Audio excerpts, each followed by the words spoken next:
Hey Agile friends, welcome to a special series of episodes where we explore product development of a real-life application that enables remote pairing. In this first-person account of product development and remote work stories, we talk about Tuple, a remote pair programming app for macOS and Windows designed to make you feel like you're collaborating in person. If you want to know more, check out Tuple.app/Scrum. That's Tuple.app/Scrum. And let them know you heard about them here on the podcast. For me, what's cool about these stories is how they took the user's needs to heart and put on loads of developer-specific touches you just don't see with generic screen sharing tools. Tuple has been adopted by some very large companies and public sector, more on that in the episodes this week, that work even partially remote, partially or fully, of course. So check out the app at Tuple.app/Scrum and get their 50% off for the first 3 months of your subscription. That's 50% off for the first 3 months of your subscription. Let them know that you heard about Tuple here on the podcast by going to Tuple.app/Scrum. One more time, Tuple.app/Scrum. And now, on to the episode. Hello, everybody. Welcome to our Team Tuesday here on the Scrum Master Toolbox podcast. This week, joining us from Tuple.app is their head of product, Eli Goodman. Hey, Eli, welcome back. Hi, thanks a lot, Pasco. Absolutely. So for those of you who don't know Tuple, you can check out our Monday episode, or I can briefly tell you that it's a remote pairing app that caters to developers who want to have the best experience when pairing with their remote colleagues. And we have their head of product here with us today, which is brilliant because we can mine his head for insights that can help all product people out there. So Eli, as the head of product for Tuple, and of course also otherwise experienced as a product manager, you've seen many teams and worked with teams that maybe work great and maybe some teams that didn't work so great. And we don't really want to know, if the team was great or not, but rather how they got there. So we want to explore a story of a team and how a specific behavior or pattern emerged, eventually grew, and caused problems for that team. So share that story with us. We'll dive into the lessons learned later. Share the story first. For sure. And this is actually interesting because there's a similar behavior that I've now seen at two different companies. And this is a fixation on A/B tests.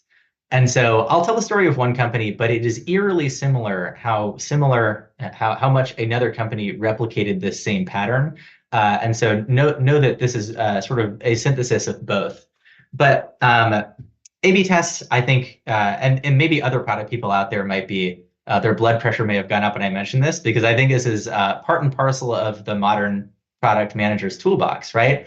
And I'll tell this first story, or the story of this first company, where it was a very mature engineering organization, with a lot of senior engineers, but without a ton of senior product leadership.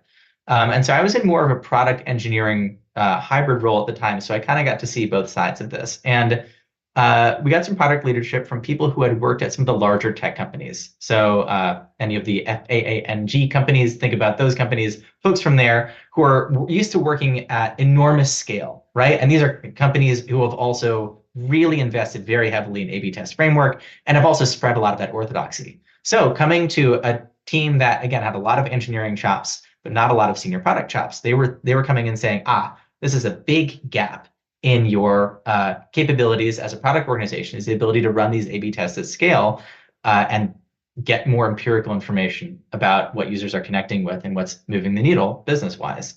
And so again, the initial excitement about this was really high because engineers like to build systems. In my experience, I do too.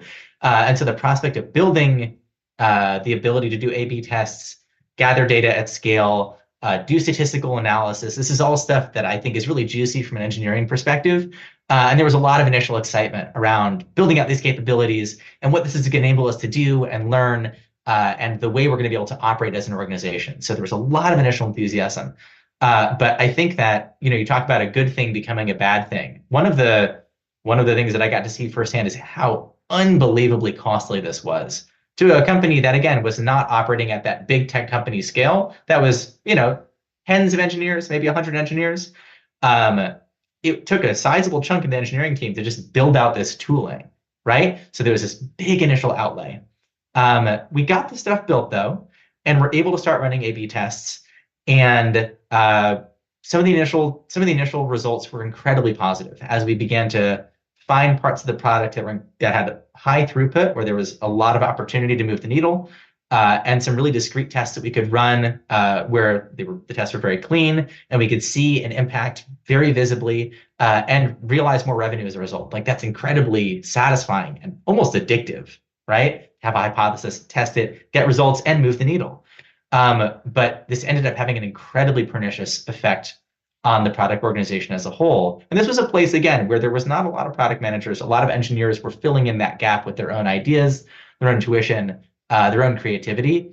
It started getting to be the case that people got really scared to do anything that wasn't A/B tested. Even the littlest changes.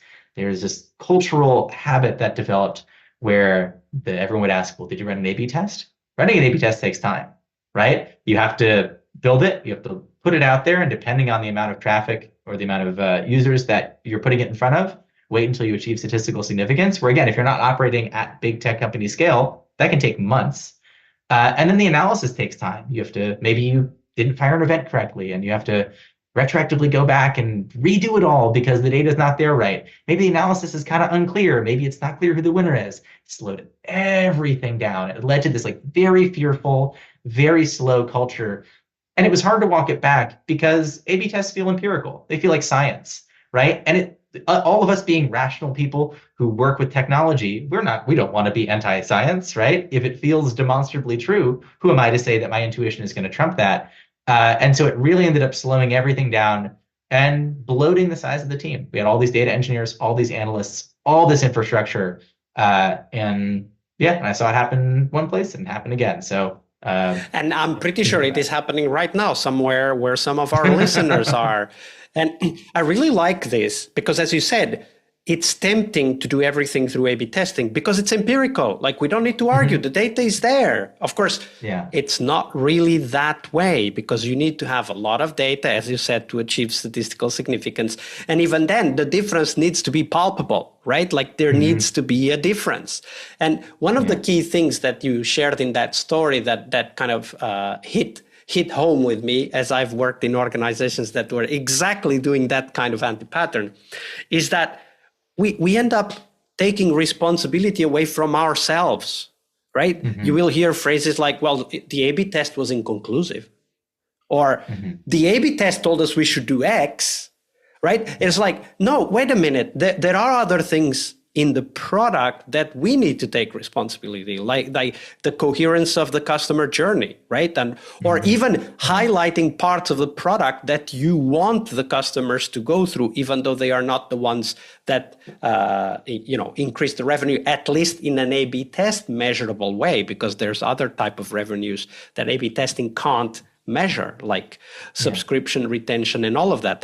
You can't do an A/B test for that because it can take 6 months, a year, 2 years even to see any difference in that kind of metric. So I think that for me, the story that you tell is a clear indication of an overall anti-pattern, that we find reasons to be sure of our choices, but unfortunately also removing the responsibility of the choice from ourselves. What do you think about that, Eli? I think that's a really interesting way to phrase it, where you want certainty, but you don't want responsibility. And I think that it's almost like outside of the workplace, that feels like a human bias, or I don't know what to call it, weakness. It sounds a little bit negative, but a human level anti-pattern, right? It's the desire for certainty, but the desire to not have responsibility. And I really see my own role as a product person, and I try and do this a lot at Tuple, to try and cut against both of those things. I know that I don't have a lot of certainty. I embrace the uncertainty of what I'm doing, but I also love to own my enthusiasm, right? When I do have an idea that, like you said, might benefit the product, I personally try and I name that it is coming from myself. I name that it's not coming from the outside, and I encourage others on the team to do the same. I think that connecting with the things that make us excited or that we think would be cool, or that individual customers think would be cool, right? It's okay that an idea originates from an individual. It doesn't have to come from some abstract elsewhere. And then knowing that we will never have certainty. We will never be able to fully de-risk anything until it is out in the wild, but we can always try. And I think a diversity of de-risking perspectives is what I personally take from this story, right? Doing big, expensive A/B tests is one way to de-risk something before you do it, but there are lots of other ways, some of which are way less expensive. Prototyping, putting things in front of people, doing discovery, doing different kinds of research, learning from competitors. The list goes on and on and on, most of which are less expensive than staffing up a data team. So again, I embrace uncertainty and try and evaluate, de-risk from a variety of perspectives. And I own subjectivity, and I encourage my colleagues to do the same. Yeah, that's beautifully said. De-risk from a variety of perspectives, not just one. Thank you for sharing that, Eli. Of course. Hey there. We hope you loved the episode. And before you go, don't forget to thank the folks at Tuple.app for being so generous with their stories and for their support for the podcast. So visit their website at Tuple.app/Scrum. Get their discount, and why not share them with your colleagues if you find that the app is useful. And remember, sharing is caring.